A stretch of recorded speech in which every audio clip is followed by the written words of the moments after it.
જય હિન્દ દોસ્તો, આપ હવે જોઈ રહ્યા છો બરોડા ગડલ વર્ક્સ। હવે તમારું જૂનું ગાદલું નકામું નથી રહેવાનું। ચાલો આપણે નજર કરીએ કે જૂના ગાદલામાંથી કેવી રીતે બને છે એકદમ નવો અને મજબૂત ગાદલો। આ છે વડોદરાની એક જૂની પારંપરિક દુકાન જ્યાં રફીક ચાચા વર્ષોથી હાથના કામે લોકોના ઘરમાં આરામ આપી રહ્યા છે। હવે અંદરની બધી રૂઈને બહાર કાઢી લેવામાં આવે છે। ભલે જૂની હોય પણ જો એ સાચી રીતે ધુનાઈ અને તપસાઈ જાય તો એ ફરી નરમ અને ઉપયોગી બની જાય। આ બધી રૂઈને તાપમાં પાથરીને સરસ તપસાવવામાં આવે છે જેથી એમાંથી ગંધ, ભેજ અને જંતુ દૂર થઈ જાય। પછી કાપડ માપીને અને કાપીને ગાદલાનું નવું કવર તૈયાર કરવામાં આવે છે। સામાન્ય રીતે લોકો ચીંટ પોટી કે કોટન કાપડ પસંદ કરે છે। હવે તમે જુઓ રફીક ચાચા કેટલી એકાગ્રતાથી કાપડ માપી રહ્યા છે।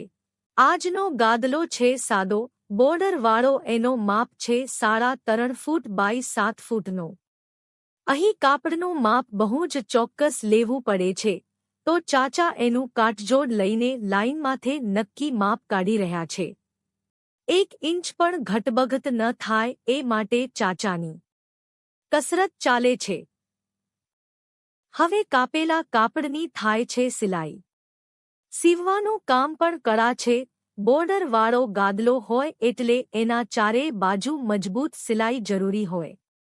રફીક ચાચાની મશીન તો એટલી સરસ ધબકતી જાય છે કે લાગે જાણે ગીત વાગે છે।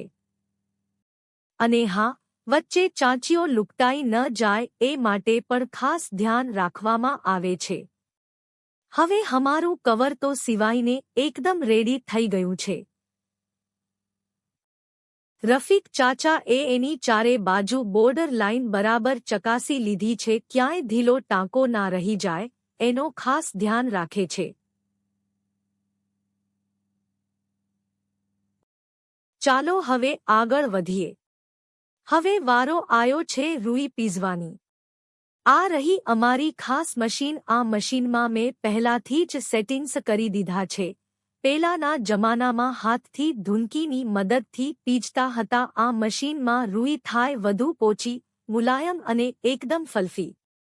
આ મશીન જે રીતે રૂઈને હલાવે છે ને એ જોઈને એમ થાય કે અરે વાહ, જૂની રૂઈ પણ નવો જાદુ લઈ આવી। હવે આવી ગયો છે મજેદાર ભાગ ગાદલામાં રૂઈ ભરવાનો। એક તરફથી કવર ખોલીને અંદર રૂઈ ભરવામાં આવે છે। ઊંચી જગ્યાએથી ધપ ધપ કરીને ભરીએ તો અંદર સરસ ફેલાય। પછી હાથથી એકસરખું પથરાવવું પડે, ક્યાં વધુ ક્યાં ઓછી નહીં, બધું બરોબર। કોઈ ખૂણામાં ખાલી જગ્યા ન રહી જાય એ ચાચા ખાસ ધ્યાન રાખે છે। આ ગાદલો બનશે જેવો કે તમારું શરીર સમજેશે। આરામ શેને કહે છે? હું તો ક્યારેક એમ કહું, ચાચાના હાથમાં કોઈ કળાની દેવી વસે છે કે શું? અંદર જેવું ભરો ને એમ જ એના આરામનો અહેસાસ મળે। રૂઈ હવે ધીમે ધીમે અંદર ભરી રહ્યા છીએ સમતળ રીતે। ક્યાંય વધારે ન થાય, ક્યાંય ઓછું ન પડે એ જ સાચો કૌશલ। રફીક ચાચા એને સમતળ રીતે પાથરી રહ્યા છે। દરેક ખૂણામાં સરખી રીતે રૂઈ પહોંચે એ ખાસ ધ્યાન રાખે છે જેથી ગાદલો બને મજબૂત અને આરામદાયક। હવે ધીરે ધીરે ગાદલો ભરાઈ ગયો। હવે ગાદલામાં રૂઈ ભરાઈ ગઈ છે પણ એ પૂરતું નથી। આવી રહ્યું છે દંડા મારવાનું કામ જે દરેક પરંપરાગત ગાદલાના દિલમાં હોય છે। રફીક ચાચા હવે લાકડાનો દંડો લઈને ગાદલાને ધપ ધપ કરીને પીઠે પછાડે છે। આથી શું થાય? અંદર ભરેલી રૂઈ ચારે તરફ સરખી ફેલાય છે, ખૂણા સુધી પહોંચી જાય છે। ક્યાંય રૂઈ વધારે ન રહે અને ક્યાંય ઓછી ન પડે એનો બાલે બાલ તોલ રાખવો પડે। એટલે ચાચા ધીમે ધીમે અને પછી વધારે જોરથી દંડા મારીને ગાદલાને આખો સંતુલિત કરી દે છે। જોવામાં તો મજાની રીત લાગે છે પણ એમાં વર્ષોની મહેનત અને અનુભવ છુપાયેલો છે। હવે ગાદલામાં ટાંકાની બારી છે। ટાંકા એટલે ગાદલાનું દિલ, એ વગર તો રૂઈ ભેગી રહી જાય નહીં. રફીક ચાચા હવે સ્પેશિયલ સોયને દોરો લઈ ગાદલામાં એક પછી એક ટાંકા મારી રહ્યા છે. દરેક ટાંકો એ ભરોસો છે કે ગાદલો લાંબો સમય ચાલશે ને અંદરનું બધું રૂઈ સ્થિર રહેશે. ટાંકાની રચના એવી બેસાડે છે કે દેખાવ પણ સરસ લાગે અને ગાદલો પૂરો બળવાન બને. એના હાથની ચાલ જોઈને લાગે કે આ તો રોજની રહ્યા. માત્ર કપડાં નથી ટાંકતા, એ તો લોકોના આરામને ટાંકે છે. એ માટે ચાચા દરેક ખૂણામાં ખાસ ટાંકા લગાવે છે. અને હા, ટાંકાની ડિઝાઇન પણ જોવો, ચપટી સરખા અંતરે, એક સરખી ઊંડાઈએ. આટલો વ્યવસ્થિત ફોર્મ તો કોઈ મશીન પણ ન આપે.